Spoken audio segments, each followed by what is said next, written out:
कल की क्लास में सबसे ज़्यादा जो प्रश्न पूछे गए वो थे कि सर टेक्सोनॉमी और सिस्टमेटिक्स में डिफरेंसेस करो बता दीजिए, या फिर टेक्सोनॉमी और क्लासिफिकेशन में क्या अंतर होता है ये बता दीजिए।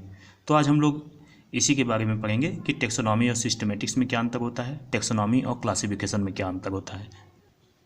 देखिए, टेक्सोनॉमी शब्द का जो सबसे पहले प्रयोग जो किया था वो डी कैंडोले ने किया था, यानी term taxonomy was given by de Candolle. Candle से याद रखिएगा, डी कैंडोले। जबकि इस टर्म को सबसे पहले किसने दिया था? कार्लोस लीनियस ने। ठीक है। इसके बाद जो टेक्सोनॉमी होता है ये क्लासिफिकेशन के प्रोसेस और प्रोसीजर की स्टडी करता है, यानी कि टेक्सोनॉमी के अंतर्गत हम क्लासिफिकेशन के प्रोसेस और प्रोसीजर को स्टडी करते हैं। Taxonomy study process and procedure of classification. Systematic study comparative relationship among the organism on the basis of physiology, anatomy, ecology, biochemistry. अब देखिए, जहाँ टेक्सोनॉमी में आपने देखा कि यह क्लासिफिकेशन के प्रोसेस और प्रोसीजर को अध्ययन करता है, जबकि सिस्टमेटिक्स क्या करता है? ये डिफरेंट ऑर्गेनिज्म के बीच में रिलेशनशिप को स्टडी करता है। किस आधार पे? उनका मेन आधार क्या होता है? उनका मेन आधार फिजियोलॉजी होता है, एनाटॉमी होता है, इकोलॉजी होता है और बायोकेमिस्ट्री। मतलब इन चीज़ों को आधार बनाकर वो ऑर्गेनिज्म के बीच में क्या रिलेशन है इस चीज़ का स्टडी करता है। ठीक है। इसके अलावा आप देखेंगे टेक्सोनॉमी जो होता है, टेक्सोनॉमी ये क्लासिफिकेशन और नॉमेनक्लेचर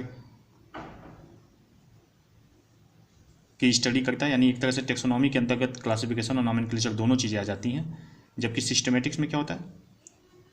सिस्टमेटिक्स में टेक्सोनॉमी प्लस फिलोजेनी आ जाता है। फिलोजेनी मतलब इवोल्यूशन, रिलेटेड टू इवोल्यूशन। ठीक है, किसी भी ऑर्गेनिज्म के इवोल्यूशन का जब स्टडी करते हैं तो उसको फिलोजेनी कहते हैं। अब टेक्सोनॉमी और क्लासिफिकेशन के बीच में अंतर देख लेते हैं। जैसा पहले मैंने बताया, taxonomy term was given by de Candolle, जबकि classification term was given by Carlos Linnaeus. देखिए, फादर ऑफ टेक्सोनॉमी भी कार्लोस लीनियस को कहा जाता है और क्लासिफिकेशन का फादर ऑफ क्लासिफिकेशन भी कार्लोस लीनियस को कहा जाता है।